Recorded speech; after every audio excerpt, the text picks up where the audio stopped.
저는 좀 다른 각도에서 좀 말씀을 좀 드리고 싶어요. 예를 들어서 우리가 과연 그 디지털라이제이션 하는 게 탄소 중립하는데 정말 중요한 것인지. 기후 위기에 대응하는 이 부분에 있어서는 참 우리가 전 세계적으로 열등생으로 아예 좀 언론에서도 좀 지탄을 받고 있고 하고 있습니다.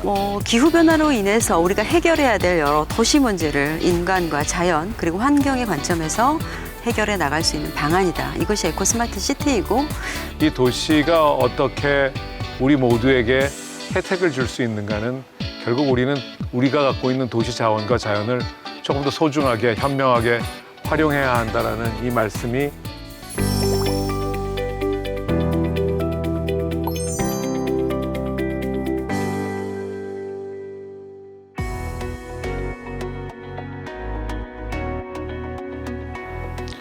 (2021년) 세종 스마트시티 국제포럼 2세션 지속가능한 에코스마트시티 조성 방안을 주제로 이야기를 나누어 보려고 합니다. 저는 진행을 맡은 김도년입니다. 안녕하십니까 여러분. 저희가 오늘 세 분 패널을 모셨습니다. 먼저 박세현 교수님 좀 한번 부탁드리겠습니다. 네네. 안녕하십니까. 저는 중앙대학교 박세현 교수입니다. 저는 녹색도시연구소 연구소장 김유민입니다. 안녕하십니까. 국토연구원 글로벌개발협력센터 소장을 맡고 있는 이상건이라고 합니다. 네, 오늘 저희가 한 이야기들 국가 정책에 반영해서 이것들을 우리나라뿐만 아니라 국제적으로 확산시켜 주실 이상건 박사님이셨습니다. 오늘은 좀 가벼운 분위기로 편안하게 진행하려고 합니다. 세종수목원에서 오픈 스튜디오를 마련해서 오늘 우리의 담론을 진행을 하고 특히 지속가능한 에코스마트시티 어떻게 만들어갈 것인가라는 주제로 이 세션 이야기를 풀어나가 볼 텐데요. 저희가 지금 이야기할 에코스마트시티에서 에코라는 단어가 사실은 좀 폭넓게 사용되고 있는 용어죠. 그리고 국민들이나 우리 모두 체감하기 참 쉽지 않은 이야기인데 참 많이 사용되고 있습니다. 이 에코를 정말 어떤 의미로 정의하면 좋을지 여러분들의 생각을 한번 들어보고 싶습니다. 이 박사님, 예. 제일 많이 하셨죠? 저는 이 에코스마트시티 이 에코를 좀 영문 약자로 좀 이렇게 풀어서 말씀드리고 싶네요. 그래서 ECO, 그래서 아까 우리 박 교수님도 말씀하셨지만 지속 가능성이 가장 중요한 거니까 지속 가능한 E, environment, 환경, 그리고 지속 가능한 C, community, 그리고 이제 O는 이제 좀 이따 제가 발표 드릴 건데 우리 도시민을 가장 불행하게 하는 요소들 그 C로 시작하는 6가지가 있습니다. 이 C를 제로로 만드는 겁니다. 예. 그래서 그 ECO니까 지속 가능한 환경과 커뮤니티, 그것이 바로 이 6가지의 C를 제로로 만들면 가능하다. 뭐 이렇게 축약적으로 말씀드릴 수 있을 것 같습니다. 네. 박 교수님, 많이 생각은 안 해봤는데 워낙 이제 제가 하는 분야가 예를 들어서 지속 가능하고 지로 에너지라는 그런 기본적인 개념 속에서 오기 때문에 저는 공유에 기반한 지속성이다라고 저는 판단하고 있습니다. 제가 워낙 이제 서비스를 많이 하기 때문에 우리가 에너지도 공유하고 예를 들어서 도시의 어떤 환경 문제에 수반되는 여러 가지 인프라들이 있으니까 그 인프라들이 지속 가능하게끔 하기 위해서는 공이라는 개념으로 좀 이렇게 저는 오늘도 좀 발표를 좀 드리고 싶습니다. 네, 감사합니다. 네, 좋은 말씀 감사합니다. 에코는 메아리다. 그 이유가 우리가 자원을 버리면 쓰레기로 다 되돌아오고요. 에너지를 낭비하면 그 대가를 치러야 하고요. 대신에 우리가 나무를 심으면 그만큼 쾌적한 환경을 돌려받을 수 있거든요. 그래서 우리가 쓴 만큼 그대로 우리에게 환원해 주는 게 에코고요. 교통량을 줄이고 또 자원을 줄이고 에너지 낭비를 줄이고 종국에 가서 탄소 배출을 줄이는 모든 행위들을 과거 에코 생태환경의 확장된 개념으로서 모두 다 에코 활동과 에코의 기능이다 라고 좀 이해하면 좋겠다라고 생각을 합니다.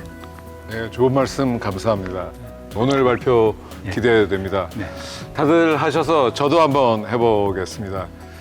저는 사실 이 에코를 다음 세대를 위한 건전한이라는 말로 하고 싶습니다. 우리가 지금 현재 가장 큰 문제를 기후변화라고 이야기를 합니다.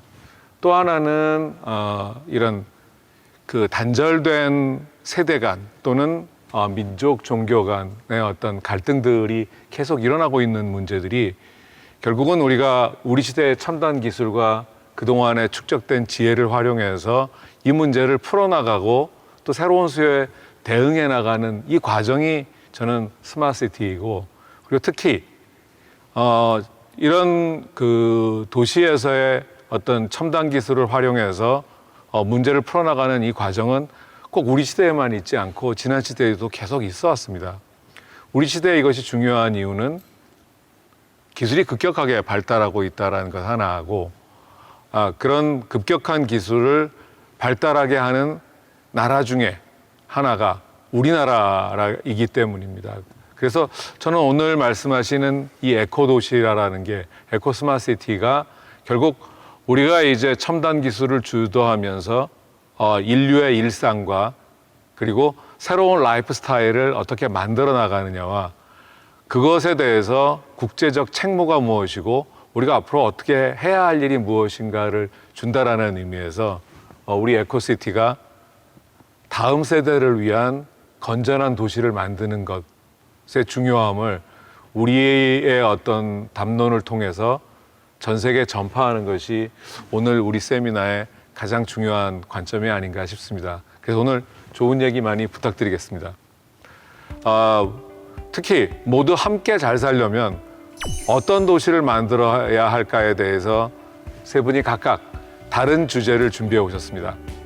한 분씩 준비해 온 주제를 발표하면서 사이사이 저희가 궁금한 점을 질문도 하고요. 첫 번째로 김유민 소장님 모시겠습니다.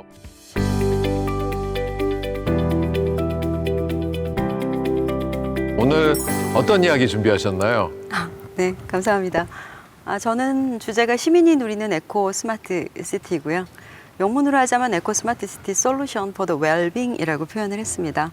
그 well-being, 우리가 정말 잘 사는 것이 무엇인지 꼭 에코 스마트 시티가 아니더라도 우리는 잘 살 수 있어 라고 일반인들은 생각할 수 있거든요. 그래서 지금 눈부시게 발전하고 있는 IT 기술의 첨단 집약체가 스마트 시티이고, 이것이 자연 환경과 어우러져서 시너지를 내는 게 에코 스마트 시티인데, 일반인들은 그런 것들을 쉽게 이해하거나 접근하기가 사실 어려운 기술들입니다. 그래서 오늘의 저의 포커스는 보다 좀 쉽게 이해를 시키고자, 그리고 쉽게 접근이 되고 에코 스마트 시티에 대한 개념과 응용 기술과 그리고 일상생활에서 누리는 혜택에 대해서 좀 설명을 가볍게 드리고자 합니다. 일단 누구나 다 아시는 내용이지만 탄소 중립이라는 것은 배출하는 탄소의 양이 흡수하는 탄소의 양과 비슷하거나 동등해져서 종국에 가서는 탄소 제로 또는 탄소 프리, 카본 뉴트럴, 카본 프리, 카본 제로, 이런 개념인데요. 탄소 중립을 이루기 위해서는 흡수하는 탄소량이 많이 필요하게 되거든요. 근데 보시면 아시겠지만 소나무 1헥타르, 굉장히 큰 면적인데요. 자동차 4.5대가 1년간 나오는 CO2를 흡수할 수 있는 양입니다. 그러니까 우리가 자동차 4.5대가 1년간 배출하는 CO2를 흡수하기 위해서 굉장히 큰 소나무 숲이 필요하게 되는 겁니다. 1헥타르가 필요하게 되고요. 또 마찬가지로 물도 광합성을 통해서 CO2를 흡수하고 그래서 탄소를 흡수하는 능력들을 키우는데요. 또 하나 여러분께 좀 질문이 있어요. 플라스틱 빨대가 있는데 또 플라스틱 뚜껑도 있잖아요. 만드는데 5초, 사용하는데 5분, 완전히 분해 소멸하는데 몇 년이 걸릴까요? 영구적이 아닐까요? 절대 분해가 안 되는 거 아닐까요? 언뜻 듣기로는 10,000년이라고 들었는데 맞습니까? 너무나 오래. 너무 긴가요? 네. 다시 해야 되겠네요. 예상했던 것보다 굉장히 길게 대답을 해주셔서. 네. 플라스틱은 생산에 5초, 사용에 5분, 완전 분해 소멸에 500년. 대체제로 뭐냐면 옥수수 전분으로 플라스틱과 똑같은 유사한 기능을 할 수 있는, 그래서 먹고 나면 분해가 잘 되게, 생분해가 되게끔, 또 쌀 전분으로도 만드는 플라스틱 빨대나 뚜껑이 나오고 있고요. 근데 또 하나의 대체제로서 종이로 플라스틱 빨대를 만들어서 또 종이 뚜껑이 나오는 게 있습니다. 생산 단계에서. 이 옷도 올가닉이라 그래가지고 뭐 빨리 분해가 되는 옷으로 요즘 최근에 많이 바뀌고 있다고 그러는데 맞는가요? 네네네. 식용 전분 이런 것들을 많이 첨가해서 완벽하게 분해되기는 어렵겠지만 많이 도움이 되고 있죠. 그래서 사실은 우리 시민 개개인이 아끼고 절약하고 뭐 이런 부분도 중요하겠지만 더 중요한 것은 우리가 오늘의 주제 에코스마트 시티는 기본적으로 산업에서 이런 것들이 이루어져야 된다. 생산과 소매를 위해서는 대규모의 산업에서 이런 것을 쉽게 할 수 있도록 이루어져야 하고 그것이 또 이제 정부 차원에서의 지원과 또 정책들이 이루어져야 할 것이다. 도시 차원에서 인프라로 구성이 돼야 할 것이다. 라는 말씀을 드리는 거고요. 건강한 생산 또 건전한 소비가 이루어지게끔 정책 그리고 시민의식 이런 것들이 동시에 이루어져야 할 것이다. 라는 말씀을 같이 드리는 거고요. 여기서 이제 플라스틱과 연계해서 종이 이야기를 좀 드릴게요. 종이는 일반인들이 생각할 때 친환경이라고 생각하시는 분들이 계세요. 왜냐하면 펄프에서 나오니까. 그래서 플라스틱 대체제로서 종이를 압축해서 고강도로 압축해서 사용하는 그런 산업이 있는데요. 제가 종이 말씀을 드리자면 우리가 1년 동안 종이를 생산하기 위해서 사용되는 양이 964만 톤인데 이거는 나무 700만 그루를 베어야만 생겨나는 것이고요. 일반적으로 우리가 그 종이를 당일날 버리는 양이 45%라고 합니다. 우리 인쇄물로 출력해서 오타라던가 뭐 이게 잘못된 인쇄, 책자를 만들기 위해서도 그렇고요. 최하 평균 45%인데요. 그렇다면 나무 700만 그루 중에 315만 그루는 당일날 쓰레기로 버려지는 겁니다. 그리고 그 종이를 책 한 권을 생산하기 위해서 필요한 것들이 큰 욕조 가득한 물 300리터가 필요하다고 하고요. 그래서 종이는 나무를 벌목해야 되죠. 물도 수자원인 물도 많이 소모하죠.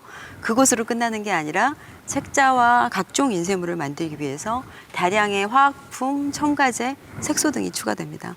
그래서 이제 더 이상 종이가 친환경 제품일 거다라는 인식은 좀 바뀌어야 되지 않겠는가 이런 말씀을 드리고 싶고요. 예, 그러니까 우리나라가 이제 그 전자정부에 있어서는 거의 세계 최고 수준이잖아요. 그러니까 과거만 해도 행정 서류나 이런 게 전부 종이로 이루어졌었는데 지금 전자정부 되고 나서는 종이가 전혀 우리 종이를 쓰지 않고 있거든요. 그래서 그런 측면에서는 우리가 상당히 환경에 좋은 어떤 시스템을 가지고 있다 이렇게 생각이. 또 하나 이 종이가 자원 재활용이 될 거라고 생각을 해서 종이 사용을 하면서 좀 부담을 덜 느끼시는 분들도 계세요. 근데 사실은 우리가 티슈라던가 화장지 또는 화이트 백지 이런 것들을 생산하기 위해서는 굉장히 고품질의 원재료가 필요하거든요.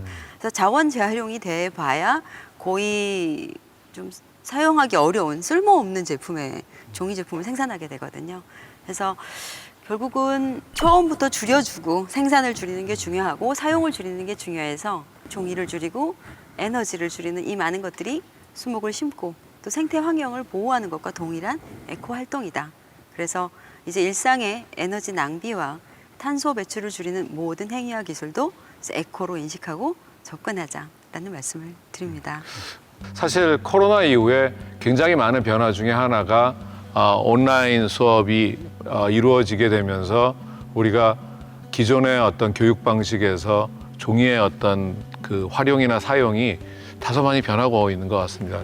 근데 저는 좀 다른 각도에서 좀 말씀을 좀 드리고 싶어요. 그게 예를 들어서 우리가 과연 그 디지털라이제이션 하는 게 탄소 중립하는데 정말 중요한 것인지 그 내용을 봐도 모든 그 데이터들이 흘러가는 게 다 통신 기반으로 가는 거고 통신 기반에서는 막대한 에너지들이 다 소요되고 있습니다.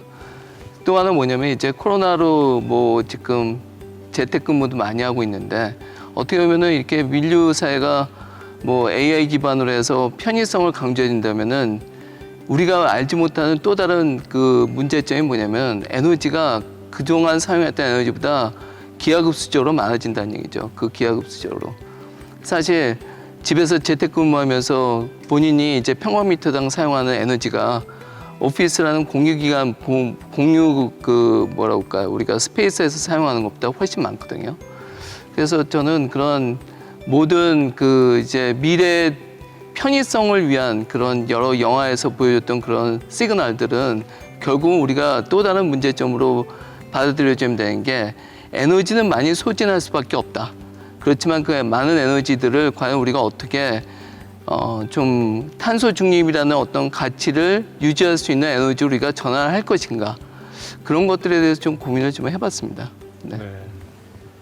이제 우리가 자원을 남용하거나 낭비해서 또 다른 가치를 창출하는 것보다 자원의 소비를 줄이고 또 현명한 방법을 찾아서 새로운 가치를 만드는 방법을 우리가 만들어내는 게 결국은 우리가 인류에도 기여하고 또 다른 나라의 좋은 사례로서 활용할 수 있는 어떤 선도 작업이 될 수 있을 것 같아서 오늘 주신 말씀들은 아주 일상적이지만 정말 우리가 다시 한번 생각해 봐야 되는 좋은 도시, 건강한 미래의 가장 기반이 되는 말씀 같습니다.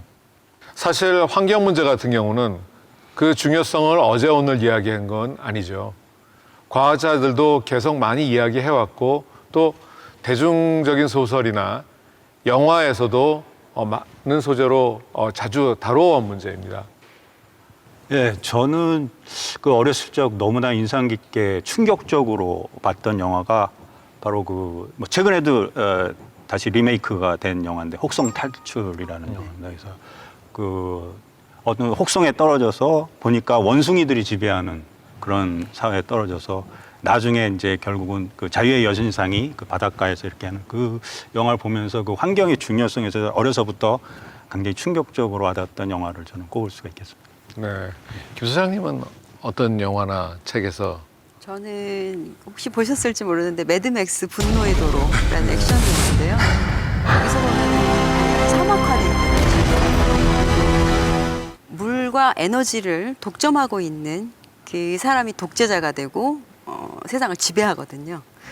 그리고 이 독재자가 지하수에서 끌어올린 펌핑에서 만들어낸 맑은 물을 하루에 딱 한 번 부어줘요.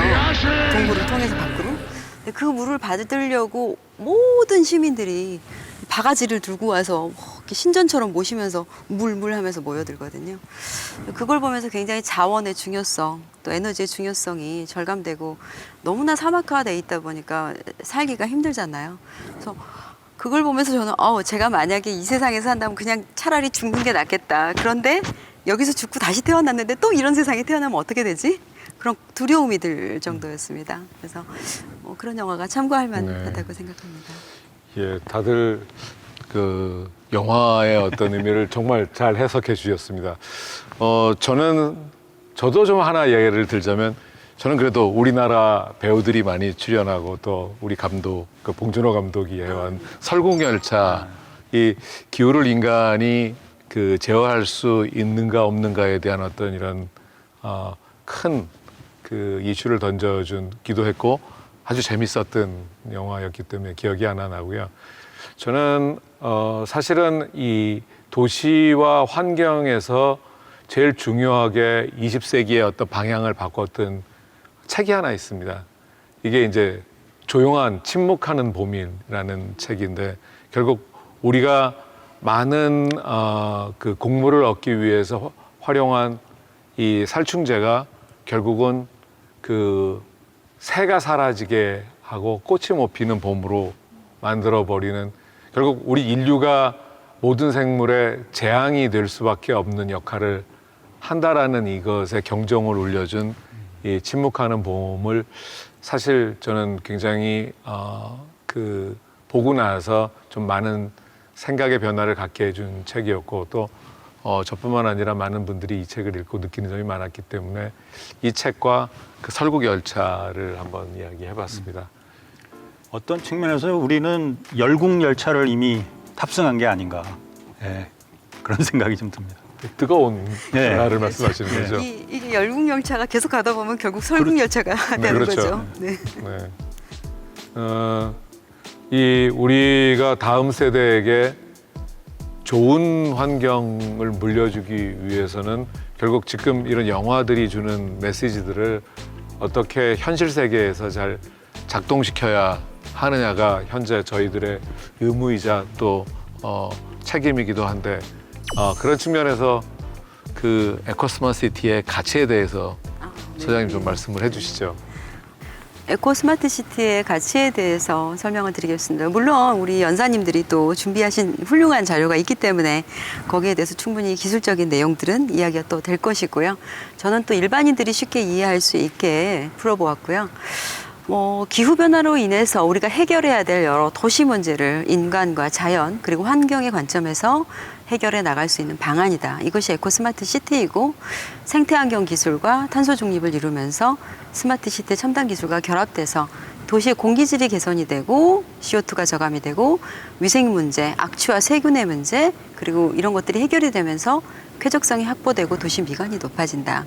더불어서 인간뿐만 아니라 동물, 식물을 위한 식량, 바이오 연료, 또 펄프 생산 이런 것들에 도움을 주고 이것들이 바이오와 결합되고 첨단 기술과 결합이 되면서 동시에 쓰레기 매립의 문제도 해결하고 도시 공간을 해소할 수 있는 문제도 해결이 된다라고 생각을 합니다. 그래서 점차 고갈될 수밖에 없는 천연 자원을 활용할 수 있고 관리할 수 있고 이걸 자원 재생산하면서 지속 가능성을 보다 보장해 주는 것이 생태 환경과 또 자연과 또 첨단 스마트 기술이 결합된 에코 스마트 시티인 것이고요. 그래서 일반인들은 그래 편리한 건 알겠어. 너무나 기술이 좋은 건 알겠어. 근데 내가 일상에서 편리하다고 느끼는 거 외에 좋은 게 뭐야? 직접적으로 내 피부에 와닿는 게 뭐야? 라는 질문을 하시는 분들이 계셔요. 그래서 사실은 우리 전문가분들은 그것을 스킵하고 기술 개발에만 매진해 왔는데 막상 제가 일반인들을 접해보니까 내 일상에서 무엇이 좋습니까? 직접적으로 설명해 주세요. 다 굉장히 많지만 더 쉽게 설명이 필요했어요. 그러다 보니까 우리가 제로 에너지 주택이라던가 스마트 빌딩이 만들어지면 기본적으로 쾌적하고 안전한 업무 환경, 주거 환경이 만들어지면서 업무 효율성 높아지고 주거에 대한 환경이 좋아지고 일정한 실내 온도로 건강이 유지되는 효과가 있습니다. 우선 생태 환경을 이용한 에코 기술 중에 대표적으로 스마트 워터시티가 있는데요. 최근에 작년에도 인천에서 굉장히 오염된 식수가 수돗물에서 나와서 이제 고생하셨던 시민들이 많으세요. 근데 그런 오염되지 않은 물을 늘 안심하고 마실 수 있습니다. 스마트 워터 시스템 자체를 통해서. 그리고 또 물 사용량을 실시간으로 감시하다 보니까 갑자기 누수가 일어났을 때 과도하게 물 사용량이 많다는 거를 바로 캐치할 수 있고 또 이에 따라서 공동주택의 경우는 위아래 집 간의 누수 문제로 인한 분쟁 이런 것들도 다소 해소가 됩니다. 세종시도 이제 스마트 워터 시티를 도입을 한다고 합니다. 그래서 K워터하고 협업을 해서 하고 있고요. 친환경의 수자원 이용과 관리를 위해서는 향후에 물 부족 상황을 예상하고 도시나 국가 경계 내에 깨끗한 수자원 확보가 관건입니다. 그런데 이런 수자원 관리 중에서 또 대표적인 기술 중에 하나가 스마트 워터 그리드라는 게 있어요. 이것은 정보통신 기술을 활용해서 상수도 기술을 실시간으로 정수 처리, 또 물 사용 정보, 그리고 상수관만의 모든 지능적인 관리를 할 수 있는 건데 가장 중요한 특징은 물 부족 지역에 대한 지하수, 빗물, 바닷물 이런 한정된 수자원을 이용해서 가장 경제적인 수처리를 도모하는 데 목적이 있는데 이것은 다시 표현하자면 식수, 음용수에 사용해야 될 물과 또 화단에 사용해야 될 물, 그리고 농업에 사용해야 될 물, 또 바다에 사용해야 될 물, 공업용으로 사용해야 될 물들을 각각 여러 단계의 정수 필터링을 통해서 다양한 물 공급을 할 수 있게 효율적으로, 즉 다시 말하면 쓸데없는 물 낭비가 줄어들게 됩니다. 단계별 공급을 이루어질 수 있게 해주니까요. 그리고 스마트 워터시티가 일반 시민들에게 또 느껴지는 부분은 자동 드레인 시스템이라고 해서 물의 수질이 좀 이상이 발견되면 바로 배출이 되게끔 하는 시스템이 들어가게 돼요. 그래서 오염된 수돗물은 먹지 않게 되는 거죠. 관로를 통해서 바로 배출이 되기 때문에 스마트 미터링은 사용자가 직접 실시간으로 물 사용량을 계측할 수 있게 됩니다. 그래서 누수가 있을 때 바로 파악할 수 있고 원격 누수 감지 시스템으로 누수의 지점을 쉽게 예측할 수 있는 그런 기술들이 있습니다. 그래서 앞으로 이게 세종시도 에코 스마트 시티로서 스마트 워터 시티 시스템을 도입할 예정이기 때문에 또 시민들의 어떤 삶이 보다 향상될 거라고 생각을 합니다. 또 제로 에미션이라고 하는 에코의 가장 대표적인 기술인데요. 제로 이미션이라고 하는데 이것을 마땅한 한국말로 표현하기가 상당히 어려웠어요. 제로 이미션은 쉽게 표현하자면 쓰레기 제로화 리사이클링 시스템이라고 할 수 있고 또 이 쓰레기를 바이오 자원화해서 최종적으로 가서 우리가 카본 프리를 이루듯이 이런 쓰레기 프리, 쓰레기 제로를 이루는 기술을 말하는 것이죠. 그래서 가장 제가 큰 장점이라고 생각했던 게 바로 쓰레기의 발효와 소멸이에요. 지금 전 세계 도시는 쓰레기 문제하고 교통 문제로 몸살을 앓고 있지 않습니까? 그래서 우리는 도시 공간의 문제를 해결할 필요가 있습니다. 그래서 이것들에 도움을 주는 게 바로 제로 이미션, 스마트 리사이클링 시스템이라고 할 수 있고요. 제가 포커스를 두는 것은 바로 사실은 바이오 자원화도 중요하지만 이것들이 도시 문제, 도시 공간 문제를 해소하고 있다. 악취나 위생 효과가 있어서 바이러스나 감염이나 이런 것들을 해결해주고 있다라고 생각을 합니다. 근데 이것도 또 한 가지 제가 꼭 말씀을 드리고 싶었던 게 뭐냐면 시민 의식이에요. 굉장히 좋은 기술을 직접 도시가 공급을 해줘도 시민들이 아무 의식 없이 분리 배출을 하지 않게 되면 이 자원화 기술은 사실은 지하 관로를 통해서 고형분이 압축이 되면서 80% 이상의 고형분을 걸러내는 역할을 하는데 일반 종이라던가 음식물이라던가 이런 것들이 쌓여서 모이게 되면은 결국 막히거든요. 막히면 역류하고 역류하게 되면 다시 그 쓰레기가 우리에게 돌아오게 됩니다. 에코 스마트 세종이라는 이름으로 사실 세종시가 평생 교육 또 시민 교육을 하겠다라는 계획이 있습니다. 그래서 에듀테크라고 하는 다양한 체험을 할 수 있는 기술을 제시하고 있고요. 예를 들어서 요리 제작실 그리고 VR, AR 체험 공간 그리고 또 하나 우리 직접적으로 무언가를 만들 수 있는 3D 프린팅 기술 그리고 로봇 팔 등을 만들 수 있는 메이킹 스페이스 등을 제공하겠다. 이게 국민의 또 시민의 평생 교육을 지향하면서 도시 내의 다양한 시설이나 자연을 교육적으로 활용할 수 있게 하고 이런 에듀테크를 통해서 새로운 배움 또 미래를 대비하고 일자리를 연계해서 새롭게 일자리를 창출할 수 있게 즉 지속 가능성이라 함이 환경만이 아니고 또 탄소 중립만이 아니고 또 공급자 위주의 스마트 기술만이 아니라 시민이 직접 자신의 경제력을 향상시킬 수 있도록 하는 경제성 향상까지 포함한 내용으로 발표를 했습니다. 그래서 이렇게 에코 스마트 시티가 주는 다양한 혜택들을 살펴보았고요. 무엇보다 이 시간을 통해서 제가 드리고 싶었던 이야기는 살기 좋은 도시가 무엇인가. 살기 좋은 도시는 바로 나를 위한 도시여야 한다. 나를 위한 도시라는 것은 나도 있고 우리 좌장님도 있고 우리 연사님들 있지만 어린이, 노약자, 또 약한 여성, 임산부 그 모든 성별, 그 모든 계층을 포함해서 각각 그들의 환경에 맞는 맞춤형 솔루션을 제공하고 그들이 만족하고 늘 든든하다. 난 이 도시에서 정말 살고 싶어 라고 생각하는 도시가 진정으로 살기 좋은 도시가 아닌가. 그리고 이 에코 스마트 시티는 그런 살기 좋은 도시를 구현하기 위한 노력의 과정이다 라는 말씀을 드리고 마치겠습니다. 부족하지만 경청해 주셔서 감사드립니다. 김유민 소장님 감사합니다. 첨단 기술과 자연을 어떻게 어우러지게 할 것인가. 그리고 우리는 이제 도시에서 태어나서 도시에서 생을 마감합니다. 아마 우리 아이들은 좀 더 그런 현상들이 많이 일어날 거라고 생각이 되고 그래서 이 도시가 어떻게 우리 모두에게 혜택을 줄 수 있는가는 결국 우리가 갖고 있는 도시 자원과 자연을 조금 더 소중하게 현명하게 활용해야 한다라는 이 말씀이 오늘 말씀의 가장 중요한 의미인 것 같습니다. 그리고 일상에서 우리가 손쉽게 사용했던 것들이 결국 그것이 현재 지불하는 비용만이 아니라 이것을 다시 자연으로 되돌려주는 비용까지 생각을 해본다라고 하면 우리가 일상에서 너무도 쉽게 사용했던 플라스틱이나 종이에 대해서 이제 어떻게 하면 이것들을 생태 친화적으로 그리고 기후변화 친화적으로 전환할 것인가 이런 문제를 제시해 주셨습니다. 그런데 이제 저는 그 십수년 전에 제가 이런 기구를 한번 내본 적이 있었습니다. 그게 그 당시에 이제 화두가 뭐였냐면 우리가 과연 스마트한 세상에서 살 때 가장 문제가 되는 게 뭐냐. 뭐 환경적인 오염도 문제지만 그것보다도 이제 더 문제가 e-waste다. 그거 뭐냐면 전자 폐기물이라는 거예요. 전자 폐기물. 그 대표적인 전자 폐기물이 뭐냐면은 우리가 지금 5G 세대에 살고 있는데 통신을 보자면은 아직도 뭐 3세대, 4세대 그 중계기가 도처에 깔려 있습니다. 그게 바로 이제 우리가 보이지 않는 에너지를 소진하고 있는 거거든요. 그건 반대로 뭐냐면 우리가 아주 인텔리전트한 여섯 시티에서 산다는 그 의미는 그만큼 우리가 알지 못하는 또 다른 에너지원들에 대한 소비들, 또 거기에 뭐 어쩔 수 없이 가져야 되는 어떤 이 웨이스트들이 굉장히 많다는 거거든요.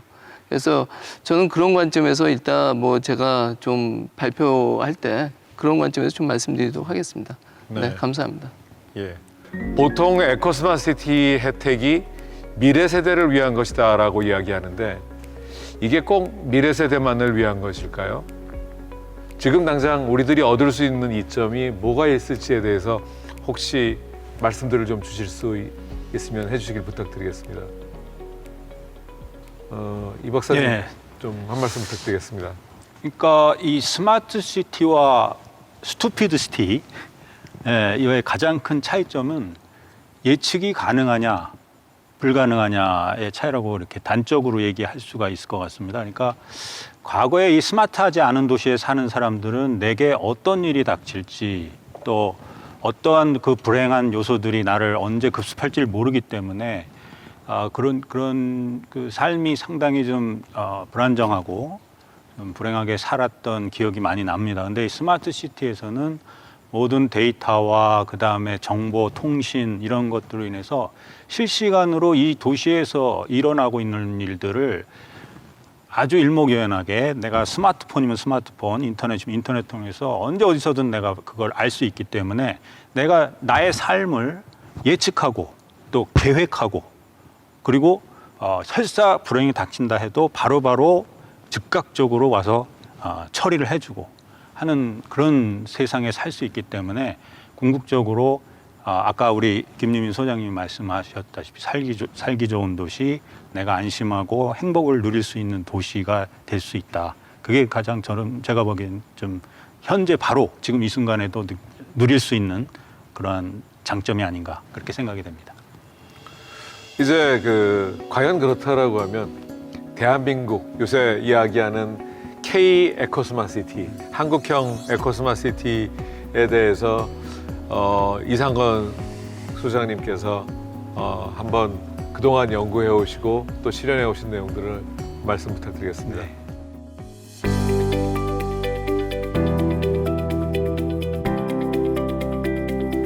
제가 에코 스마트 시티 연구를 하게 된 배경 여러분도 잘 아시겠지만 이제 지구 인구의 거의 절반 이상이 이제 도시에 살고 있고 곧 70% 이상 그럼 결국은 다 도시에 살게 되는데 이 도시에서 전체 에너지 소비량의 거의 70~80%가 소모되고 있고 또 70% 이상의 탄소 배출이 다 이 도시라는 공간에서 이루어지고 있기 때문에 집중적으로 여기를 관리하지 않으면 근본적인 탄소 중립은 어렵다.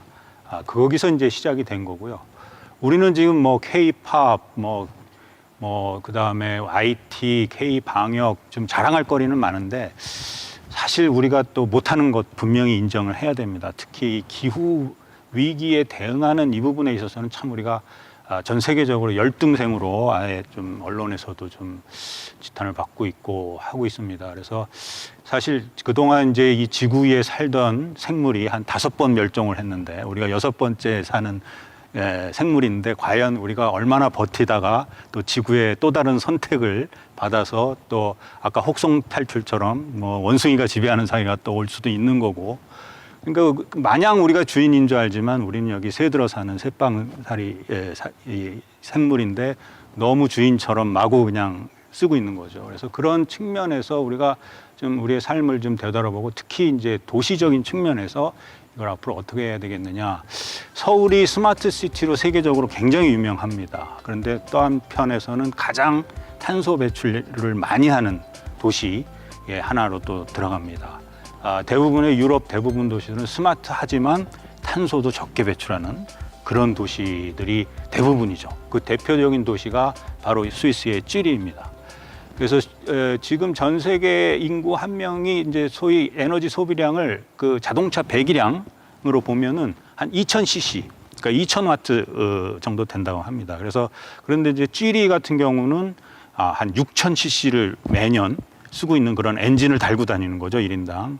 한국은 얼마냐? 제가 계산해 보니까 한 8000cc. 미국은 12,000cc입니다.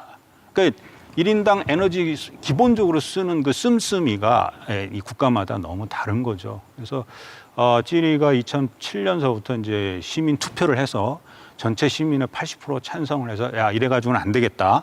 그래서 우리 그 에너지 소비량도 한 3분의 1로 줄이고 또 탄소 배출량도 매년 5.5톤 정도 배출하던 것을 1톤으로 줄이자 해가지고 실제 여러 가지 이제 그 스마트 시티 기술도 활용하고 또 탄소세 이런 걸 하면서 실제 이 탄소 배출량과 에너지 소모량을 줄여가고 있습니다.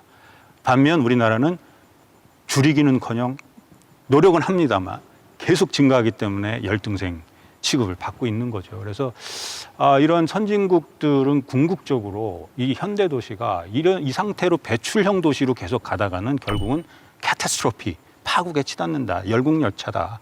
예, 그렇기 때문에 이제 아까 좀 김 소장님 말씀하신 그런 순환형 네트 제로 이런 도시로 하는 그 레질리언트 그걸 신경 쓰지 않으면 결국은 파국으로 치닫겠다 하는 그런 아주 절대절명의 위기의 순간이라는 걸 좀 우리가 인식을 해야 된다는 거고요. 그래서 이제 국가 차원에서도 그러면 본격적으로 이런 에코 스마트 시티, 특히 한국형의 에코 스마트 시티는 어떤 모습인가에 대해서 작년에 저희가 이제 그 국책연구단지 연구기관 10개 이상이 모여서 연구를 했습니다. 그래서 궁극적 캐치프레이즈는 from 6C free to from S6S full. 아까도 말씀드렸지만 아까 살기 좋은 도시 얘기했잖아요. 그럼 살기 좋은 도시가 되려면 우선 전제 조건이 있어요. 6가지의 그 나쁜 인간을 시민을 불행하게 만들고 살기 어렵게 만드는 6가지의 C가 있는데 그것을 좀 없애야 된다. 우선은 그래야 행복을 누릴 수 있고 살기 좋아지는데 그 6가지가 뭐냐? 6가지의 C로 시작하는 거 CO2입니다. 잘 아시겠죠? 너무나도 잘 아시고 두 번째 이제 사망 사고 사건, 그러니까 커절티라고도 얘기할 수 있고요. 세 번째가 이제 컨테이전 너무나 뭐 요즘 코비드 때문에 잘 아시는 전염병. 그 다음에 네 번째가 컨제스천 너무나 뭐 단순한 어떤 교통 혼잡뿐만이 아니라 다양한 우리 삶에 녹아져 있는 각종 혼잡. 그다음 네 번째 크라임, 범죄가 없는 도시. 마지막이 이제 컴플레인, 불평만 문제. 그래서 이 6가지를 우선 없애야 그 다음에 이제 그 다음 단계로 가는 게 바로 S풀, 즉 S로 시작하는 CO2가 없어지면 지속 가능성이 좋아지고 서스테너빌리티. 그 다음에 그다음에 솔리디티라 해가지고 이제 견고한 도시, 방제에 튼튼한 도시. 그 다음에 쌍떼, 건강한 도시, 전염병이 없는 도시. 네 번째가 이제 스마트니스, 혼잡을 없애면서 스마트하게 살 수 있는 도시. 그 다음에 안전한 도시, 범죄로부터. 마지막에 만족한 도시, 내가 정말 행복을 느낄 수 있는 도시. 그렇게 해서 이 단계를 앞에 3가지는 제가 아까 말씀드린 환경과 관련된 것이고 뒤에 3가지는 커뮤니티와 관련된 것입니다. 그래서 이제 Sustainable E, Environment, Community, 6C 제로. 그래서 아까 ECO를 이렇게 이제 제가 풀어서 설명을 한 것입니다. 그래서 이제 제일 중요한 것은 이제 아까 엔바이러먼트와 관련해서는 이제 탄소 중립이 가장 큰 목표고 커뮤니티와 관련해서는 이제 건강 100세 내지는 건강 수명 5년 증가. 이거 가장 큰 캐치프레이즈 이 2가지 목표를 달성하게 하고 그 밑에 이제 좀 체계적으로 다른 세부적인 그 인덱스들을 저희가 개발해서 제시를 했습니다. 그 대한민국의 그 대표적인 국책 연구 기관인 국토연구원을 중심으로 해서 우리나라의 국가 연구원들이 에코스마시티를 연구한다라는 것들은 정말 전 세계의 리더십을 갖는 연구인 것 같습니다. 이런 측면에서 우리가 스마트시티의 선도국이라고 해도 사실은 과언이 아닌데 에코 분야는 그렇지 않다라고 말씀을 하시니까 여러 가지로 많은 반성을 하게 됩니다. 그러면 현재 구현된 것들을 기준으로 해서 우리나라 에코스마시티에 별점을 준다 그러면 몇 점을 주실 수 있겠어요? 저는 이제 에코시티와 관련해서는 한 3개, 별 3개, 스마트 시티와 관련해서 한 별 4개 정도 그렇게 생각하고 있습니다. 그래서 그러면 그렇게 아주 뭐 악당 소리를 들을 것까지는 아닌 것 같습니다. 우리보다 또 더 악당이 있긴 하겠죠. 예, 지금 주신 말씀은 우리가 그 다른 분야들이 세계적 리더십을 가지고 가려고 하는 이런 노력에 비해서 우리가 기후 변화나 인류적 위협에 대해서는 우리 모두가 그렇게 그 세심하고 민감하게 대응하지 않는 의미로 예. 그 지금 하시는 말씀인 것 같습니다. 자, 그렇다라고 하면 그럼에도 불구하고 우리나라가 에코스마트 시티 요소 중에서 잘하고 있는 분야들도 있을 것 같은데요. 전혀 없나요? 스마트 시티 쪽으로 그동안 많은 성과가 있었습니다. 그래서 특히 교통 시스템 같은 경우에 여러분들 전 세계에서 가장 편리하게 이 교통카드 이용하고 계시지 않습니까? 그리고 버스 정보 아무것도 아닌 것 같지만 우리 삶에 굉장히 큰 편의점을 주고 있고요. 그 다음에 여러분들 스마트폰으로 이렇게 보시면 전국에 200개가 넘는 인터체인지 고속도로 상황을 1분 전 상황을 여러분 스마트 시티로 다 볼 수가 있어요. 그러니까 내가 가려고 하는 지역에 그것만 보면 어디가 막히고 안 막히고 바로 체크가 가능하기 때문에 얼마든지 편해요. 이런 시스템들은 제가 그러니까 그 글로벌 개발 협력센터에 있으면서 개도국 공무원들 연수할 때 보여주면 다들 뒤집어집니다. 세상에 네, 네. 어떻게 이게 근데 이게 무료냐? 무료라 그러면 또 두 번 또 놀래죠. 그래서 우리는 너무 일상화돼 있어서 너무 당연스럽게 생각하는 것들이 전 세계 다른 대부분의 국가들은 너무나 갖고 싶은 시스템들이 너무 많습니다. 네. 박 교수님도 우리가 갖고 있는 것 중에 좀 잘하고 있는 것들. 저는 좀 저한테는 별점 안 물어보셔가지고 예. 별점도 좀 별점을 좀 물어보시면 좋았을 텐데 예. 해가지고 교수님 그냥 별도 별점 제가 그냥 말씀해 주시죠. 임의적으로 저 스스로 질문하고 자장 있게 질문 유도했습니다. 저는 그 포텐셜이 예를 들어서 우리가 어느 나라든지 간에 이제 도시가 진짜 이퀄라지 뭐 예를 들어서 뭐 에코라는 그 캐치프레이즈로 가고 있는 거는 어떻게 보면 시민들이 굉장히 불편할 수밖에 없다. 전 그렇게 현 시점에서 그런 관점에서 봤을 때 첫 번째 스마트 시티의 어떤 수준이라고 그럴까? 그러면 저는 별 5개를 꼭 주고 싶습니다. 왜냐면은 인위적으로 우리가 인간이 만든 어떤 자산들 그런 가치들을 전부 다 전부 다 투자해서라도 사실 환경만 지키면 되는 거거든요. CO2 감축만 하면 된다는 얘기죠. 지금 태양광이 뭐 비싸다 단가다 그렇다 손 치더라도 사실은 그것보다 CO2 감축을 하는 게 더 중요하기 때문에 그래서 그런 관점에서 봤을 때 지금 우리나라는 그런 시스템적인 측면에서는 굉장히 잘 돼 있어요. 몇 가지 좀 불편한 점이 있긴 하지만 그런 연관돼 가지고 그러면은 그 이코라는 관점에서 우리가 이어서 그러면은 친환경적인 도시를 하고 있느냐 아직은 아니지만 그 포텐셜을 봤을 때 우리나라는 반드시 할 수 있다. 그래서 대부분 전 그렇게 생각하고 있어요. 그래서 뭐 그런데 이제 보완적인 것들은 뭐 제가 발표할 때 제가 부가적으로 좀 말씀드리도록 하겠습니다. 네. 예, 박 교수님, 저 별다섯은 당연히 우리가 하는 것들이고 우리는 어떻게 보면 그것을 넘어서야 할 일들이 많다라는 의미로 말씀을 좀 정리해 보겠습니다. 그 별점 주시는 걸 좋아하는 것 같으니까 김 소장님은 우리나라 에코스마트 시티 별 몇 개 정도 될까요? 우리 박 교수님은 너무 우리나라를 이렇게 사랑하시는 마음이 강하셔서 별 5개씩 주셨는데요.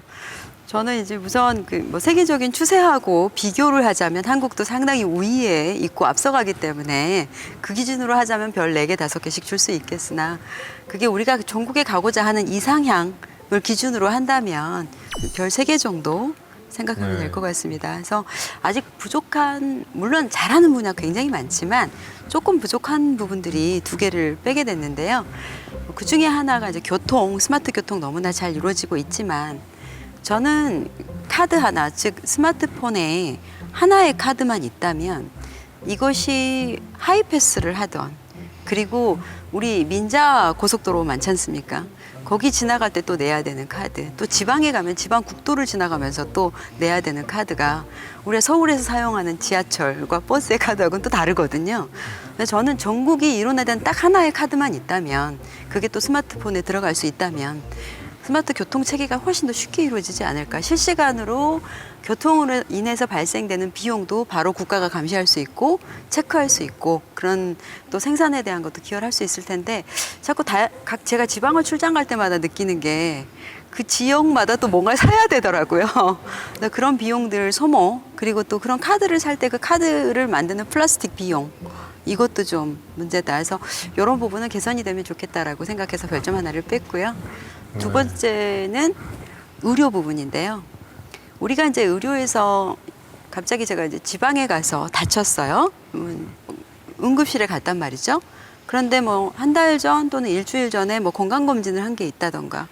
그럼 사실은 응급실에 갔던 그 의료기관에서 그 자료를 바로 실시간으로 받아서 아, 이 사람이 최근에 받았던 이런 기록이 있으니 지금 닫혀 있는 위급 상황에 맞는 것만 검사를 하면 되는데 아직까지 우리나라 의료 시스템이 그렇게 되어 있지가 않아요. 그래서 다시 모든 검사를 다 해야 됩니다. 거기에 들어가는 불필요하고 소모적인 비용들이 상당히 많이 들어가요. 그리고 또 하나는 최근에 뭐 발생되는 그 짧은 기간 내에 검사를 하게 되는 게 아니더라도 우리가 A라는 의료기관에서 B라는 의료기관으로 옮기게 될 수도 있지 않습니까? 다른 서비스, 비슷한 병을 치료하기 위해서. 그렇기 위해서는 자료를 요청하면 CD를 받게 돼요. 차라리 그게 디지털라이제이션 돼서 A 의료기관에서 B 의료기관으로 환자가 동의한다면 바로 전송할 수 있어야 하거든요. 그런데 우리는 종이를 출력해서 받아야 되고 CD를 제작한 걸 돈을 내고 받아야 됩니다. 불필요한 소모 비용이 생겨나는 거거든요. 그래서 사실은 의료계는 아직까지 이런 스마트 시티가 깊숙이 침투하지 못하는 부분이 좀 일부 있습니다. 그러나 그것들도 환자 동의하에 상당 부분 디지털로 의료인들 사이에서는 정보가 공유돼야 되지 않겠는가. 그게 좀 더 탄소 중립에 기여하지 않겠는가라고 생각을 합니다. 5점 만점을 주신 박 교수님은 우리가 갖고 있는 기술력과 역량을 주신 것 같고 3개의 별을 주신 분들은 우리가 갖고 있는 환경은 그런 기술력에 비해서 좀 많은 부분이 개선이 되어야 되겠다 이런 측면의 지적이라고 생각이 됩니다. 그래서 앞으로 우리 도시는 둘을 통합해서 가는 이 길에는 많은 노력과 그리고 국민적 참여가 필요하겠습니다. 그럼 이제 우리가 어떻게 그리고 어떠한 에코스마트 시티를 만들 것인가에 대해서 이상건 소장님의 말씀을 좀 계속 들어보도록 하겠습니다. 네, 우리나라 스마트 시티 수준이 세계적인 수준인 거는 뭐 영국의 표준기구인 BSI에서도 최초로 세종시를 4등급으로 평가하면서 뭐 잘 알려진 사항입니다. 근데 여기에 이제 에코적인 측면까지 가미하게 되면 정말 명실공히 에코 스마트 시티가 완성이 되는 건데요. 기존 스마트 시티와 에코 스마트 시티의 가장 큰 차이점은 우선 목표 체계가 단순 평면적이 아니라 입체적으로 아까 최상의 가치와 그 가치를 추구하게 한 중간 가치, 또 소가치 이런 것들을 모니터링 해가면서 우리가 목표 달성 여부를 알 수 있다는 것. 그 다음에 이제 우리 김 소장님도 강조하셨듯이 그 취약계층 미처 신경 쓰지 못하고 있는 노약자 여성분을 위한 그런 서비스 개발에도 더욱더 신경을 동등하게 쓴다는 것. 그 다음에 이제 그동안 스마트시티가 좀 더 좀 어떤 소프트웨어적인 개발적인 것 측면을 썼다면 아까 그린 리모델링이라든지 빌딩 등과 같은 하드웨어 측면까지 포함해서 사업에 전부 가미해서 추구한다는 사실. 또 이 교통적인 측면 너무나 중요하지 않습니까? 그래서 교통 정보 제공 이건 기본이고 궁극적으로 이 모빌리티라고 해서 교통 수단에서부터 전기 자동차라든지 또 교통 운영 충전 인프라 이런 것까지 완벽하게 갖추는 이 모빌리티를 완성하는 방향. 그 다음에 이제 이 시민 가버넌스적인 측면에서 너무 중요하지 않습니까? 그래서 단순히 사업하고 나서 사후에 피드백을 받는 게 아니라 사업 기획 단계에서부터 처음부터 시민들이 참여하는 리빙랩이라든지 이런 걸 통해서 하는 것. 그다음에 디지털 트윈 같은 첨단 기술을 통해서 아까 말씀드린 실시간 모니터링을 해가는 것. 이러한 그 특징들을 잘 가미해서 한국형 스마트를 완성한다면 지금 전 세계적으로 한국의 IT 기술이나 또 한국의 스마트 시티를 또 중요한 게 이제 신도시 개발 측면에서는 또 한국이 상당히 또 인정을 받고 있습니다. 그래서 이런 것을 종합하게 되면 전 세계 개도국의 수천 개의 지금 도시들이 저희를 기다리고 있습니다. 그래서 이러한 개념 잘 발전시키고 한국의 벤치마킹 도시 모델 구현해서 나가면은 정말 블루오션이 우리를 기다리고 있다. 그렇게 말씀드리고 싶습니다. 그래서 궁극적으로 행복을 추구하는 삶이 되기 위한 그 6C free를 누리고 또 포용 계층에게 안전한 이동 편의성 뭐 이런 것들을 제공하는 서비스들을 집중 개발해서 심어 넣었고요. 그다음에 이제 그린 인프라를 만들고 빌딩을 만들고 리모델링을 하고 궁극적으로 에코 스마트 타운을 조성하는 계획. 그다음에 이제 이모빌리티 충전 인프라 만들어서 어떻게 충전을 하면서 전체 이 교통 부문에서 많이 발생되고 있는 탄소를 어떻게 줄일 것이냐 하는 그러한 사업들.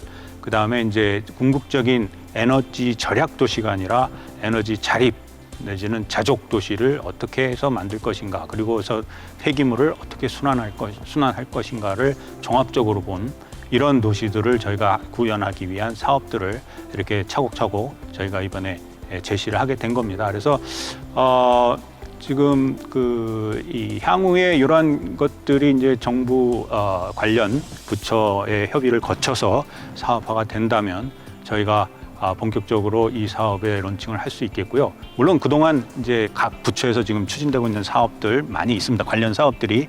그래서 그런 것들을 좀 통합하기 위한 범부처적인 거버넌스 요거는 좀 반드시 좀 필요할 것 같습니다. 그리고 또 아까 말씀드린 그런 그 KPI라고 해서 키 퍼포먼스 인덱스, 그러니까 정확하게 어떻게 지금 모니터링 할 수 있는 그 인덱스들을 어떻게 평가할 것인가, 어떤 인덱스를 쓸 것인가, 그 다음에 사업 관리는 어떻게 할 것인가, 또 이런 걸 위한 이런 앞으로 에코 스마트 시티 생태계 조성을 하기 위한 부처의 어떤 그 지원 사업, 정부 지원 이런 건 어떻게 할 것인가에 대해서 좀 다 같이 그 해안을 모으면 아마 좋은 결과가 있으리라고 예상됩니다. 네, 이상입니다.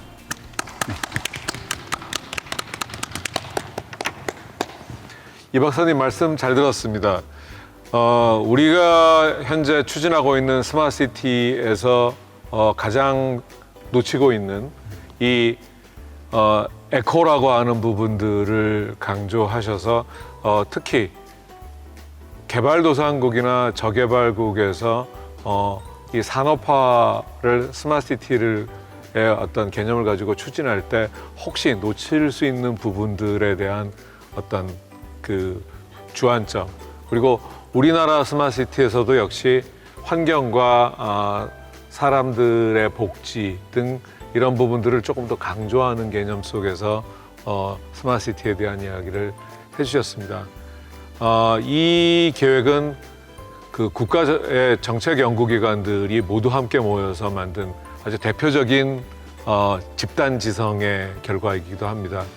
아마 우리나라의 연구들이 지속적으로 이런 국책 연구기관들의 아주 높은 수준의 연구들을 종합하고 통합해서 국가의 정책과 또 국민들의 삶을 행복하는 데 활용한다라고 하면 이 과정 자체가 저는 우리나라의 중요한 지적 재산이 될 거라고 생각이 됩니다.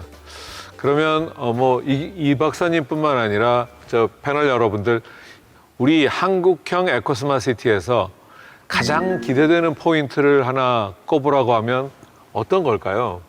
먼저 이 박사님 한번 말씀 부탁드립니다. 제가 좀 먼저 말씀을 드리고 싶은 것은 이제 그동안 이제 우리나라 스마트 시티 사업을 이렇게 보면 이제 공급자 중심으로 해서 기술 적용과 서비스 제공에 포커스가 맞춰져 있다면 이제는 약간 이제 시점을 바꿔서 수요자 입장에서 시민들, 특히 또 시민들의 의식과 인식을 바꾸는 방향으로 이게 가야 이게 이제 성공을 한다.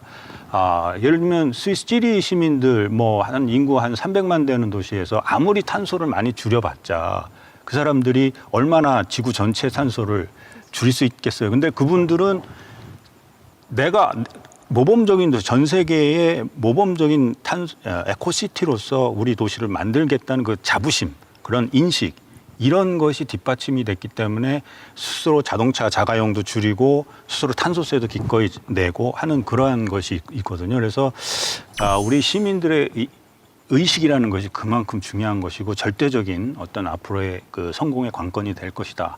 이러한 시민들의 의식을 바꾸는데 가장 중요한 것은 제가 봤을 때는 내가 얼마나 에코적으로 살고 있느냐, 내가 얼마나 에너지를 절약하며 살고 있느냐, 그거를 사실 잘 몰라요.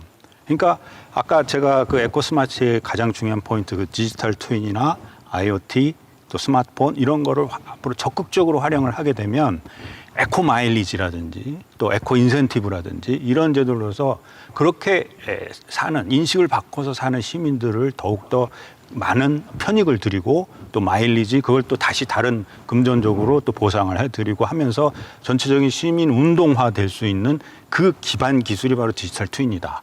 또 블록체인 같은 민주적 의사결정 체계다. 뭐 이렇게 볼 수 있습니다. 그래서 저는 그것이 그동안에 했던 사업과는 차별되게 우리가 반드시 성공적으로 구현을 해서 시민들의 의식을 바꾸면서 성공할 수 있는 가장 큰 핵심 꼭 우리가 구현해야 될 기술이 아닌가 그렇게 생각이 됩니다. 네, 박 교수님도 혹시 그 우리가 가장 지금 이상건 박사님 발표 내용 중에서 우리가 이런 부분들은 꼭 그 선정을 해서 우리 그 도시에 적용해야 되겠다라고 생각되시는 게 있으면 말씀 부탁드립니다. 네, 이 소장님이 그 뭐 말미에 굉장히 강조하셨던 거버넌스, 그 시민 참여형 거버넌스는 어떻게 보면 저의 오늘 발표 주제이기도 합니다. 네. 근데 우리가 아무리 기술이라는 거는 돈 주고 살 수도 있지만 예를 들어서 시민이 직접 참여하는 그런 것들에 대한 거버넌스 체계는 이해관계의 어떤 그 조합이 굉장히 필요하거든요. 그래서 거기에 대해서 제가 좀 이렇게 여기에 대해서 좀 발표 자료 좀 준비했으니까 좀 한번 제 발표를 한번 들어보시고요. 그다음에 또 한번 의견을 좀 주시면 감사하겠습니다. 네네.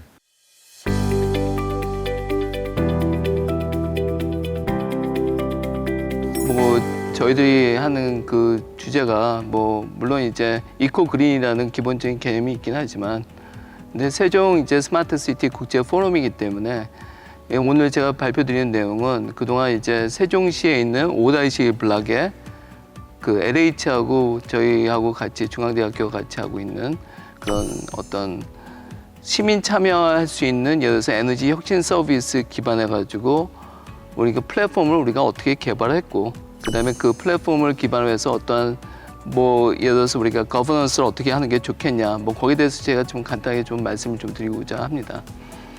그 뭐 다들 이제 그 김 박사님도 그렇고 이 박사님도 그렇고 어떻게 스마트 시티의 어떤 패러다임에 대해서 굉장히 많은 얘기들을 해주셨어요.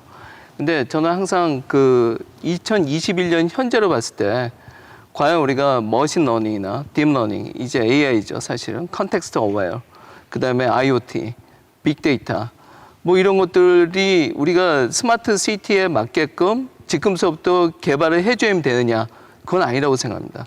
지금 다 돼 있고요 기술들은 사실 또 어떻게 보면은 이제 우리 그 이 박사님이 말씀하셨던 디지털 트윈이 예를 들어서 디지털 트윈이라는 게 예전에는 뭐 GE에서 그 엔진을 우리가 모델링하기 위해서 나왔던 어떤 작은 그 규모에서 지금은 도시 전체로 이제 옮기고 있거든요. 그래서 이런 디지털 트윈이라는 게 세종 5-블록뿐만 아니라 세종시에도 지금 적용되고 있습니다. 지금 현재.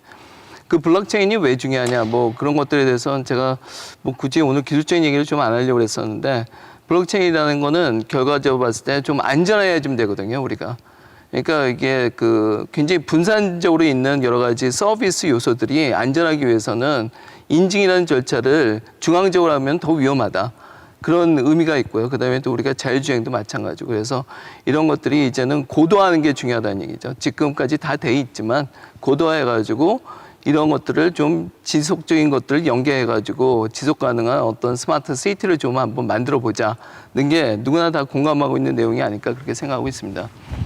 그래도 이제 카본 프리라는 거는 이제 탄소 중립해가지고 가만 보면은 이제 저도 이제 엔지니어고 저도 지금 세종 5-1 블락에 계속해서 그런 그 기술들을 집약해서 집어넣고 있지만 여기서 우리가 간과하면 안 되는 게 뭐냐면 ESG거든요. 뭐 앞에 다 이렇게 말씀해 주신 내용입니다. E가 이제 environment, S가 society, 그다음에 G가 governance인데 이제 ESG에 기반해 가지고 우리가 카본 프리 정책 강화하고 이제 카본 텍스까지도 뭐 내겠다는 게 파리 기후 조약의 연속성에서 지금 이루어지고 있는 내용이고요. 그거를 이제 저는 오늘 좀 약간 포커스 다운 해가지고 에너지 쪽에 말씀드리자면은 어떻게 보면 미국 텍사스에서 이번에 뭐 좀 정전 사태가 일어나는데 이 정전 사태가 일어났던 가장 커다란 이유 중에 하나가 뭐냐면은 뭐 보는 시점은 전부 다 다를 수 있지만 그게 굉장히 그 전력망이라든지 에너지망이라고 표현하자면은 전력망이 폐쇄적으로 움직이고 있었어요. 텍사스에서. 그러다 보니까 그거를 누군가가 예를 들어서 관여하기도 좀 뭐 불가능할 뿐더러 예를 들어서 공유라는 관점에서 누군가 이렇게 컨트롤할 수 있는 것들이 아무것도 없었습니다. 그러다 보니까 자꾸만 이게 복귀하는데 시간이 많이 걸렸다는 거죠. 이 도시 에너지는 예를 들어서 왜 중요하냐면 이제 뭐 미래형 우리가 스마트 에너지 시티를 만든다고 했을 때 탄소 저감을 하는 건 굉장히 중요하지만 그렇다고 우리가 불편함을 감수할 수는 없다는 얘기죠. 즉 뭐냐면 에너지는 탄소 중립에 기반한 에너지들을 많이 사용할 수밖에 없는 거고 그러다 보면 이제 우리가 그거를 갖고선 도시 에너지를 좀 더 이렇게 편리하게 시민 참여형으로 유도했어야지만 이제 불편함이 좀 줄어들지 않겠어요? 그래서 이런 카본 프리의 목표가 결코 시민들 또는 여기서 국민들을 불편하지 않고 도시가 활성화하는 데 더 기여할 수 있는 그런 목표로 우리가 가기 위한 방안이 좀 필요하다고 생각하고 있습니다. 그래서 이제 좀은 이제 인식 변화해가지고 무조건 에너지를 절감하자 이런 것들이 아니고 그 시민 참여를 하기 위한 첫 번째 시스템에 대해서 우리가 좀 고민을 좀 해봐야 될 것 같아요. 그동안은 이제 지자체 중심으로 했는데 어떻게 보면 이제 세종시는 뭐 여기가 행복청도 있고 그다음에 뭐 그 민간 주도로 해가지고 우리가 그 스마트 뭐 예를 들어서 혁신 도시를 지금 만들기도 하고 그 공공기관이 또 들어오기도 하고 뭐 그러면은 뭐 이제 굉장히 아이디어란 구조가 된 거예요. 그런 게 뭐냐면은 중앙하고 지방 정부 그다음에 예를 들어서 여러 산업계나 그렇지 않으면 예를 들어서 뭐 시민 참여까지 해가지고 가버넌스 체계로 전환이 가능할 거다. 서울시는 좀 약간 어렵지만 그래서 이게 굉장히 중요한 요소라고 저는 생각하고 있고요. 그런 시스템에 이제 기반했었을 때 이런 시스템에 봤을 때는 그러면은 사용자들을 중심으로 물론 하는데 사용자들한테 자꾸만 이거 사용하지 마세요, 뭐 하지 마세요, 뭐 이렇게 얘기하는 것보다는 사용자들이 언제 내가 이걸 참여를 해줘야 되는 거고 어떻게 해줘야만 서로 간에 이제 그 베니피트 공유하는 그런 어떤 이익을 공유하는 그런 시점이 될 수 있는지에 대해서 그게 불편하지만 굉장히 적나라하게 논의하고 그다음에 예를 들어서 홍보를 좀 해줄 필요가 있습니다. 그래서 이제 지금 제가 그 뭐 여기 오늘 포럼뿐만 아니라 많은 군데에서 지금 제가 초청 강연할 때마다 얘기하는 건데 무조건 제일 중요한 거는 인바이러먼트라는 그 기본적인 개념이죠. 뭐 그래서 인바이러먼트라는 그 기본적인 개념을 봤을 때 얘네들이 예를 들어서 그 지속적으로 우리가 가기 위해서는 반드시 예를 들어서 어디서 인풋을 받아야 되냐면 서비스라는 데서 인풋을 받아야 됩니다. 이게 서비스 없는 인바이러먼트는 사실 의미가 없거든요. 우리가 아무 서비스 하는데 당연히 뭐 예를 들어서 도시가 깨끗해지겠죠. 그 서비스는 그러면 어디서 나오냐? 그거는 바로 이제 플랫폼에서 나와줘야 되는 거라고 좀 판단하고 있어요. 이게 2000년에 우리가 유비퀴터스 시티 하면서 실패했던 가장 커다란 요인은 뭐냐면은 너무 플랫폼이 컸어요, 사실 그때. 뭐 통신사라는 얘기, 뭐 누구라고 얘기하기는 좀 그렇지만 그 통신사의 단일 플랫폼으로 모든 서비스들이 집약을 하다 보니 이게 커져가지고 그게 무너지면서 이제 유비퀴터스 시티가 무너지고 지금 현재도 그게 약간 우려되는 상황이라는 거죠.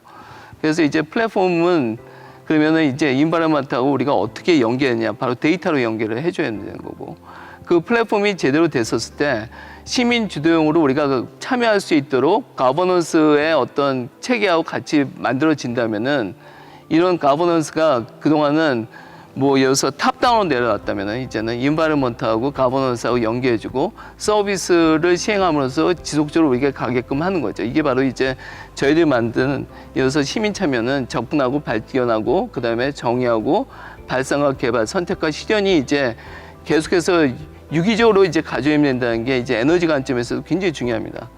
그래서 그런 것들이 이제 그 플랫폼이 어떻게 진행되고 그러게 돼서 좀 오늘은 제가 그 기술적인 얘기를 좀 안 하려고 그랬기 때문에 좀 생략하기로 하고요. 그러면은 이게 굉장히 저는 이제 그 스마트 시티 에너지 혁신을 위한 세 가지 관점이라고 좀 말씀드린다면은 첫 번째는 공유 관점이라고 생각해요. 이게 환경이라는 건 반드시 공유거든요. 근데 이게 무엇을 공유할 거냐? 그러면은 대부분 사람들은 뭐 앞에 이제 우리 이 박사님이나 김 박사님 다 말씀하셨는데 우리가 보면은 교통 정보를 굉장히 우리 전국에서 다 편리하게 볼 수 있다. 데이터를 공유했기 때문에 그게 가능한 거거든요. 그다음에 인프라스트럭처가 잘 돼 있어요, 우리나라가. 그래서 그런 것들에 대해서 플랫폼만 좀 더 이렇게 고도화한다는 게 아니라 세분화해가지고 우리가 레고 블록처럼 여기서 짜집기를 할 수 있다면은 그게 바로 에너지의 흐름이 되는 거고요. 그 에너지 흐름이 이제 기반이 돼가지고 에너지를 플랫폼으로 했을 때 가장 중요한 거는 그러면 이제 여기서 커스터마이제이션이거든요. 그냥 뭐 홈하고 빌딩, 지로 에너지 빌딩이나 뭐 지금 현재 지로 에너지 빌딩이 굉장히 뭐 패시브 하우스나 액티브 하우스 뭐 혼합형 할 거 없이 우리가 생각하는 거 이상으로 비용이 많이 들어갑니다. 건축할 때. 그랬을 때 이제 이러한 커스터마이제이션을 함으로써 플랫폼에 따라서 커스터마이제이션 그 비용 절감이나 굉장히 이런 것들이 중요하고 그다음에 이제 그 전기차나 우리가 수전 그런 차들이 이제 지나가기 뭐 당연히 이제 환경 문제 때문에 지금 대세인데 여기에 대해서 일어나는 어떤 모빌리티 측면에서 봤을 때 우리가 또 일어날 수 있는 에너지의 어떤 수요의 그 예를 들어서 익스포넨셜하게 늘어나는 그 수요를 우리가 어떻게 충족함과 동시에 그것들을 통해서 우리가 예를 들어서 에너지를 분산해 가지고 어떻게 보면은 좀 더 깨끗한 그 거리를 만들 수 있느냐 뭐 그런 것들에 대해서 우리가 고민할 수밖에 없는 거고 그게 이제 커스터마이제이션의 어떤 플랫폼이 이런 것뿐만 있는 게 아니라 아까 우리 김 박사님도 말씀하셨던 이게 스마트 팜도 굉장히 중요한 거거든요. 이건 뭘 의미하냐면 라이프예요, 라이프. 그 라이프를 우리가 침해하지 않고 너무 간섭하지 않으면서도 시민들이 계속해서 지속적으로 하기 위해서는 이 거버넌스는 목적은 뭐냐면 이거를 오퍼레이션하고 임프루먼트 하는데 굉장히 중요하다. 그래서 좀 더 이게 기술을 하는 사람이든 예를 들어서 정책을 하는 사람이든 간에 서비스의 디파인을 예를 들어서 시민 참여형의 어떤 관점에서 좀 우리가 디파인을 좀 해줄 필요가 있고 그것도 디벨롭먼트하고 리얼라이제이션 했을 때 상시 이런 것들이 에너지뿐만 아니라 에코시티에 우리가 적용하기 위한 것들은 굉장히 중요하다는 거죠. 그래서 에너지 서비스는 뭐 간섭하는 게 아닙니다. 그냥 굉장히 편리해집니다. 에너지는 많이 써야 되는데 단지 제가 몇 번씩 말씀드리지만 CO2를 우리가 발생하지 않는 그런 에너지를 사용해 주면 된다는 얘기죠. 그다음에 이제 제가 이제 좀 말씀드린 거는 이거는 지금 세종 5-1 블록에 들어가는 스마트 시티 시민 참여 에너지 혁신 서비스의 이 TP를 좀 이제 나중에 좀 보시면 아시겠지만 그 내용이 됩니다. 일단은 제가 아까 말씀 공유한 관점은 데이터를 통해서 공유한다고 그랬기 때문에 스마트 에너지 데이터 분석이 반드시 있어야 되는 거고요. 그다음에 P2P나 블록체인이나 그런 것들에 기반해서 에너지 프로수머가 있어야지만 비로소 이제 시민들이 참여할 수 있는 거고 그다음에 도시는 무엇보다 중요한 게 안보거든요. 특히 에너지는 우리가 에너지 시큐리티라고 얘기하듯이 에너지는 안보입니다. 안보. 우리 텍사스 사태에서도 일어났지만 그래서 그 안보 기반에서 우리가 에너지를 어떻게 최적화할 수 있느냐, 그 관리할 수 있느냐 이게 굉장히 중요한 요소고요. 진흥의 에너지는 뭐 너무 많이 나왔고 그다음에 재생에너지 특화도 일반적인 얘기이기 때문에 세종 5-1 생활권은 우리나라에서 최초의 카본 프리 소사이어티를 구축할 거라고 저는 확신을 갖고 있습니다. 이러한 확신을 갖기 위해서는 플랫폼이 굉장히 중요한데 플랫폼은 탑다운으로 이게 우리가 그 아키텍처를 좀 만들어줘야 되거든요. 그냥 레이어링 아키텍처로 하면 절대 안 되고 플랫폼 레이어가 별도로 있어야 됩니다. 이게 예를 들어서 친환경이면 친환경, 지능형이면 지능형이라는 플랫폼이 있어야 되고 그다음에 거기서 그 하위단에는 디지털 레이어가 있어야 되는데 이 디지털 레이어가 에너지 최적화를 위한 클라우드가 되든 블록체인이 되든 이건 별로 중요하지 않죠. 그건 어차피 이제 상위 플랫폼에 따라서 연계만 하면 되는 거니까. 그다음에 서비스 레이어가 이제 다양한 서비스 레이어가 있는데 뭐 세종시에는 예를 들어서 지금 뭐 스마트 모빌리티나 그린 에너지 활용 스마트 팜, 그다음에 그린 수소 활용 서비스 등등 해가지고 뭐 수십 개의 어떤 서비스들이 연계해서 지금 진행될 예정으로 저는 알고 있습니다. 그다음에 이제 비즈니스 레이어가 이제 굉장히 중요한데 이런 시민들 참여한 것뿐만 아니라 이렇게 민간이든 우리가 공공으로 이게 주도했었을 때 비즈니스가 사실은 발생하지 않고 내가 돈을 벌 수 없다, 자본을 내가 뭐 얻을 수 없다면 이건 굉장히 커다란 문제니까 이러한 것들에 대해서 뭐 좀 더 이렇게 비즈니스 모델이 같이 가져야 된다는 게 저의 일반적인 생각이고 뭐 지금 이게 공감대에 기반해 가지고 지금 세종 5-10 블락이 에너지 관점에서 이렇게 진행되는 걸로 이렇게 알고 있습니다. 네, 뭐 이 정도 제 발표는 좀 마치도록 하겠습니다. 네, 감사합니다. 말씀 잘 들었습니다, 박 교수님. 그러면 이 에코스마시티가 비즈니스 분야에서 향후 어느 정도까지 영향을 미칠 수 있을까요? 저는 이제 그 아주 단기간으로는 우리가 카본 텍스라는 게 이제 그 반드시 국가 간에 수출할 때 이제 나오니까 그 카본 텍스 관점에서 봤을 때는 에코 스마트 시티가 이게 중요한 게 아니라 에코 스마트 시티의 어떤 플랫폼이 여기서 우리가 스마트 산업단지 또는 스마트 팩토리 이런 쪽에 다 적용이 가능하기 때문에요. 이게 그게 이제 플랫폼의 지속성 아닙니까? 그래서 그렇다면 상당히 파급 효과가 굉장히 클 거라고 판단하고 있습니다. 뭐 이걸 누누이 뭐 이런 비즈니스 모델이 나온다는 것보다는 큰 그림에서 봤을 때는 국가 간의 어떤 수출 경쟁력이 있지 않을까 저는 그렇게 판단하고 있습니다. 네. 결국은 탄소를 줄일 수 있는 역량이 경쟁력이 될 수도 있고 네네. 우리가 탄소에 대한 감축 약속들을 어떻게 지켜나가는가도 역시 그 국제적 신뢰를 가질 수 있다라는 말씀인 것 같습니다.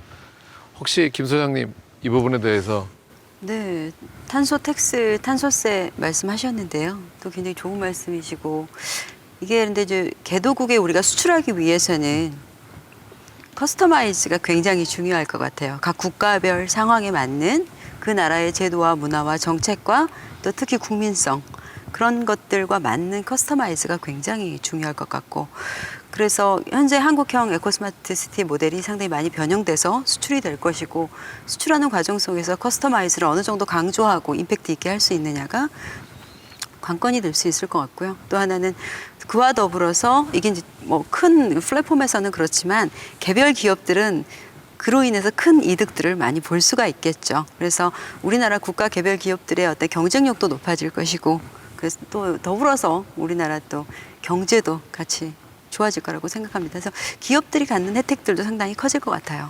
네. 이 박사님도 네, 말씀 저는 뭐 한 지난 10년 정도 이제 글로벌 컨설팅 관련된 일을 하면서 보니까 지금 김 소장님 말씀하셨듯이 커스터마이징 예를 들면 인도 같은 경우는 다른 어떤 문제보다도 물 관리 이게 가장 치명적입니다. 거기는 그래서 그 아까 말씀드린 스마트 그리드 워터 그런 시스템을 수출하면 아주 각광받을 것 같고요.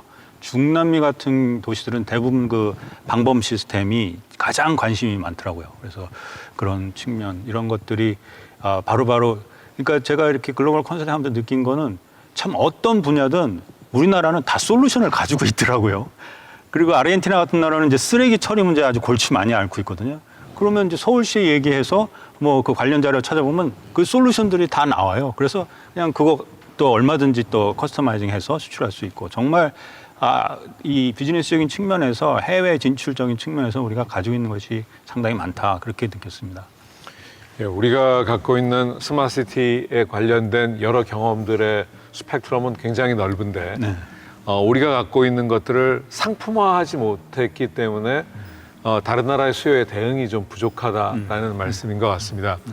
그렇다라고 하면 이 에코스마트시티가 잘 안착하기 위해서 이것은 도시를 조성하는 것뿐만 아니라 비즈니스 모델 측면에서도 우리가 살펴보면 필요한 제도적 장치 개혁이 필요한 것들을 한번 좀 말씀을 부탁드리겠습니다.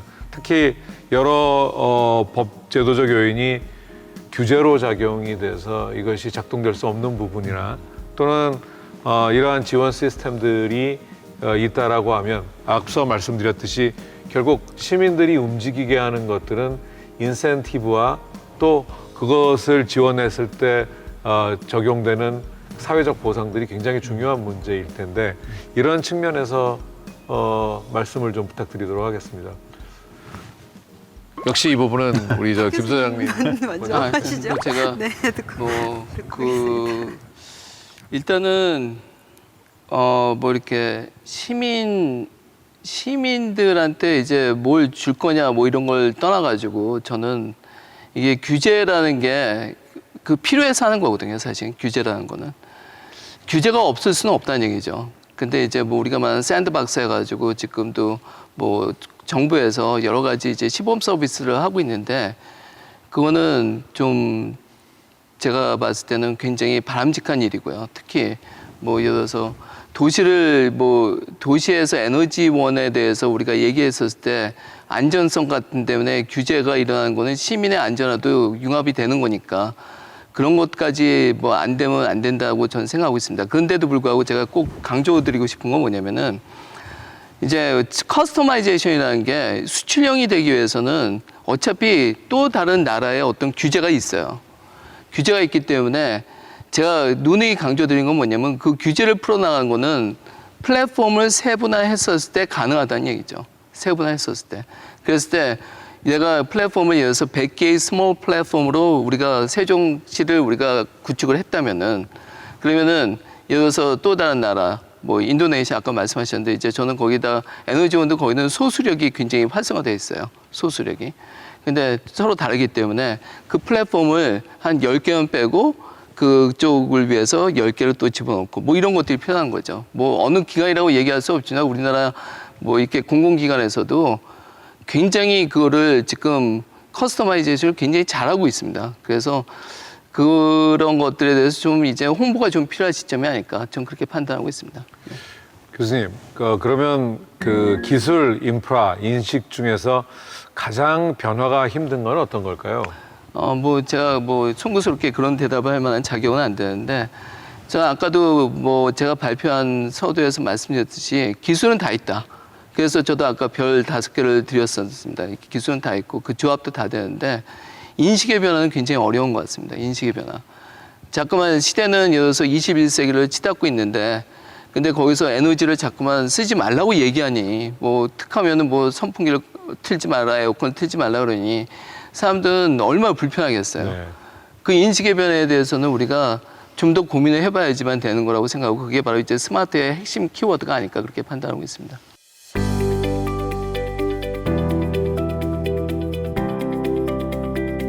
어느덧 저희 토론도 이제 막바지에 들어왔습니다. 이제 한번 어쩌면 마지막 질문이라고 생각이 되는데요.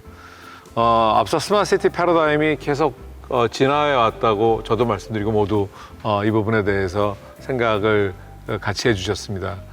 그렇다면 이 지속 가능한 에코 스마트시티의 다음 패러다임은 또 뭐가 될까요? 한번 먼저 김 소장님 한번 말씀 부탁드리겠습니다. 현재 에코 스마트 시티에서 이 스마트라는 단어가 굉장히 포괄적인 단어잖아요. 향후에 일어날 수 있는 모든 종합적인 기술을 다 포함시킬 수 있는 단어이기 때문에 당분간 이 에코 스마트 시티라는 단어 외에 그 대체할 만한 단어들이 나오긴 힘들 것 같다.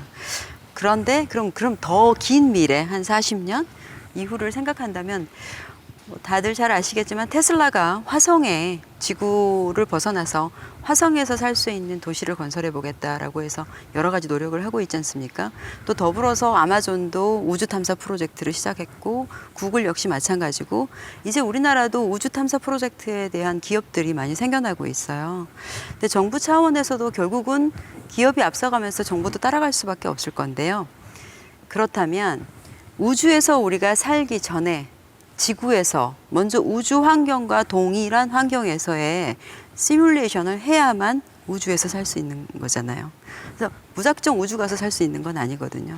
그러면 화성은 지구와 분명히 굉장히 다른 환경이 있죠. 공기하고 대기질부터 산소량 모든 게 달라지기 때문에 그리고 또 최근뿐만 아니라 플로팅 아일랜드라고 해서 그 인공섬처럼 떠다니는 도시도 지구 재난 사태를 예측하고 그 안에 도시의 모든 기능을 다 넣은 그런 플로팅 아일랜드도 있고 해저 도시도 있지 않습니까?